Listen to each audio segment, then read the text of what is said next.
Praise the lord. మన ప్రభువును మన రక్షకుడైన యేసుక్రీస్తు వారి ఉన్నతమైన నామంలో మీ అందరికీ మా హృదయపూర్వక వందనములు. ఈ యొక్క ఆదరణ వాక్యము మీకు దీవెనకరంగా ఉందని నమ్ముతున్నాము. కనీసము ఈ వాక్యమును ఒక 10 మందికైనా షేర్ చేయగలరని దేవుని పేరట మనవి చేసుకుంటున్నాము. ఈ రోజు దేవుని వాక్యము, నీవు కన్నులారా చూచుచుండగా భక్తిహీనులకు ప్రతిఫలము కలుగును. కీర్తన గ్రంథము 91వ కీర్తన 8వ చరణం. You will only observe with your eyes and see the punishment of the wicked. Psalms chapter 91 verse 8.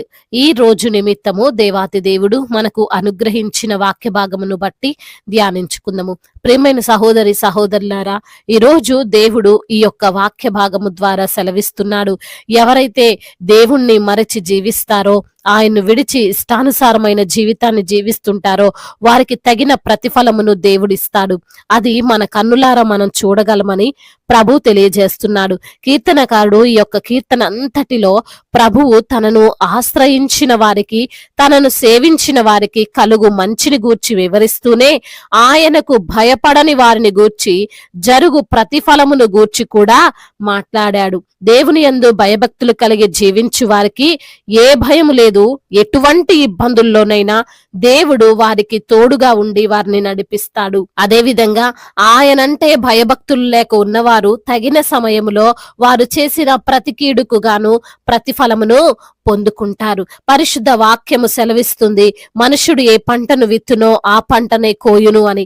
అవును ప్రియమైన సహోదరి సహోదరులారా, మనము వేసిన గింజలను బట్టి మనము ఆ పంటను కోసుకుంటాం. తద్వారా వచ్చు మంచి ఫలమును పొందుకుంటాం. భక్తిహీనులు దేవుడంటే భయభక్తులు లేని వారు కలుపు మొక్కలు వంటి వారు. కలుపు మొక్కలు ఏ విధంగా ఎదుగుతాయి? వాటికి నీరు అవసరం ఉండదు, పోషణ అవసరం ఉండదు, సంరక్షణ అవసరం ఉండదు. కానీ అవి మాత్రం ఎంపుగా పెరుగుతాయి.